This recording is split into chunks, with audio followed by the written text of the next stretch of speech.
Bonjour les amis, j'espère que vous allez bien. On va lire toute la Bible. Mamie, Quoi? toute la Bible? Ben non, on la lira pas toute aujourd'hui, on va les lire une à la fois. Et je vais te poser 3 questions. Alors, écoute bien l'histoire. Et on va terminer en priant ensemble. Alors, es-tu prêt? On commence. Allô, t'es arrivé? Je suis contente de te voir. On va commencer et on va faire une nouvelle histoire aujourd'hui. Et le titre, c'est « Les 12 espions ». Oui, 12 espions qui vont aller espionner dans une ville. Te souviens-tu la dernière histoire? Moïse avait été sur la montagne et Dieu lui avait donné les 12 commandements, les 12 règles. Non, les 10 règles, excuse-moi. Les 10 règles, les 10 commandements. Et quand il est descendu, eh bien, pas longtemps après, Dieu a dit à Moïse, eh bien là, c'est le moment d'entrer dans le nouveau pays. Et Dieu a dit à Moïse, tu vas trouver 12 hommes et tu vas les envoyer dans le pays pour aller espionner. Et Moïse a choisi 12 hommes.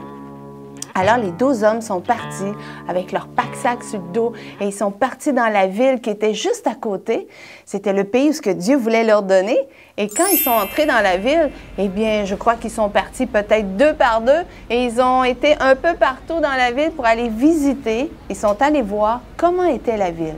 Est-ce que c'était un bon pays?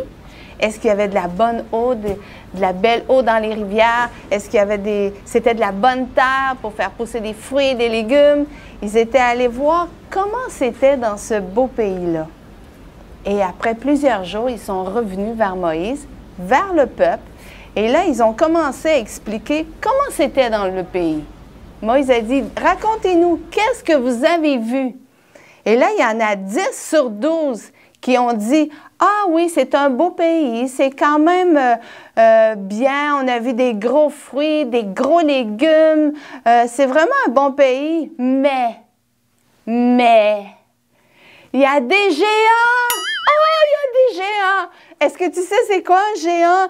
Un géant, c'est des hommes qui sont très grands. Et là, ils ont eu peur, ils ont dit, il y a des géants, et nous, on était tout petits à côté d'eux, et ils sont dangereux. Ils vont tous nous tuer. On ne peut pas aller là. C'est même trop dangereux dans ce pays-là.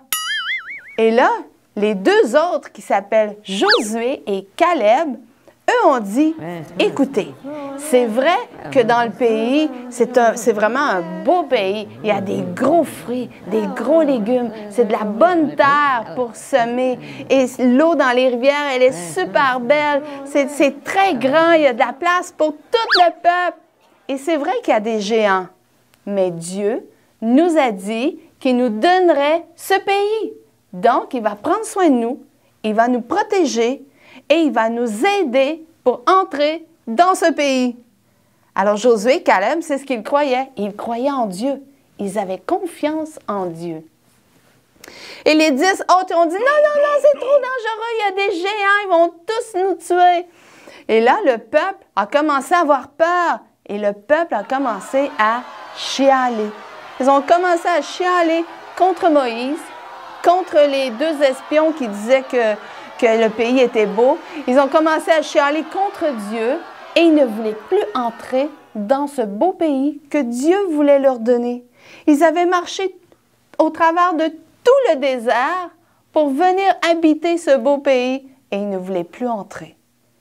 Et Dieu s'est fâché. Parce que Dieu voulait leur donner ce beau pays. Il était tellement content, ils étaient arrivés, ils étaient juste à côté. Et le peuple ne voulait plus y aller. Alors Dieu s'est fâché, il a dit à Moïse, eh bien, le peuple va falloir qu'il retourne dans le désert et ils vont vivre toute leur vie dans le désert. Pendant 40 ans! Oh, ça, c'est long, 40 ans! Et le peuple a dû retourner dans le désert et ils n'ont pas entré dans le beau pays que Dieu voulait leur donner. Et ils ont vécu toute leur vie dans le désert et ils ont fait leur vie dans le désert. Et tu sais, dans un désert, il n'y a pas grand-chose. Il n'y a rien, il n'y a pas de ville, il n'y a pas de rue, il n'y a rien. Mais ils ont dû vivre dans le désert pendant les 40 années. Alors, maintenant, je vais te poser 3 questions à propos de cette histoire. Ma première question est, combien d'espions Moïse a envoyé pour voir si le pays était bon. Combien il y avait d'espions? T'en souviens-tu?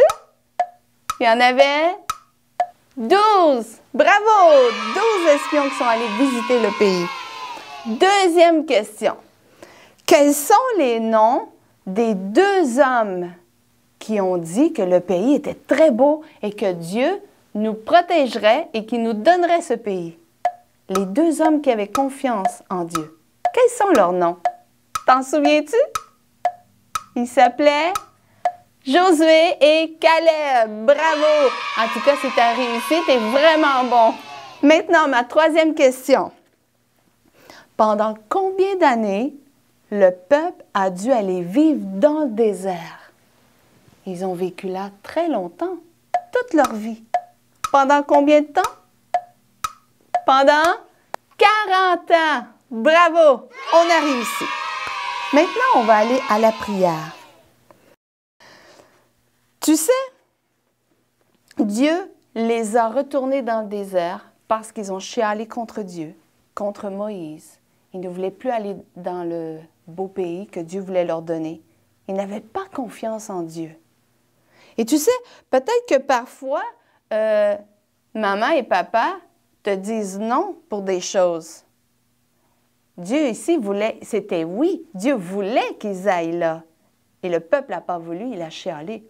Mais peut-être que des fois, maman et papa te disent non pour aller coucher chez un ami ou pour faire une activité. Et c'est pour te protéger. Comme Dieu voulait protéger ce peuple-là, il voulait les bénir, il voulait prendre soin du peuple. Mais le peuple a chialé. Et ta maman et ton papa veulent aussi prendre soin de toi. Ils veulent te protéger. Est-ce que tu as confiance en maman et à papa lorsqu'ils te disent non? Ou peut-être oui, quand ils te demandent de faire quelque chose. Est-ce que tu fais comme le peuple? Chialer. Ça ne me tente pas. Est-ce que ça t'arrive des fois, comme ce peuple a fait? Hein? Mais tes parents veulent ton bien et ils veulent te donner ce qu'il y a de mieux. Mamie, je viens de comprendre pourquoi maman me dit non. Elle veut mon bien. Ah, ça c'est bien Théo. Tu vois, Théo a compris. Il a compris que quand sa maman dit non, eh bien c'est pour son bien. Et c'est la même chose pour toi. Si maman et papa te disent non, ou ils te disent fais ceci ou fais cela, c'est pour ton bien. Alors veux-tu, on va prier ensemble et on va demander à Dieu qu'on ne fasse pas comme le peuple, qu'on ne chiale pas, mais qu'on dise oui, oui maman, oui papa. D'accord? Alors on va prier ensemble. On va fermer nos yeux et répète après moi. Seigneur Jésus, je te demande de m'aider à ne pas chialer contre maman et contre papa. Je ne veux pas faire comme ce peuple qui a chialé. Je veux arrêter de chialer. Seigneur, aide-moi à dire oui, maman. Oui, papa. Parce qu'ils veulent mon bien. Ils veulent me protéger. Alléluia. Merci, Seigneur. Merci, Jésus, parce que je sais que toi aussi, tu veux prendre soin de moi et que tu veux me protéger. Merci de protéger toute ma famille. Et c'est dans le nom de Jésus que nous prions. Amen. Alors, je te souhaite une belle semaine et on se revoit dans une prochaine histoire. Bye bye!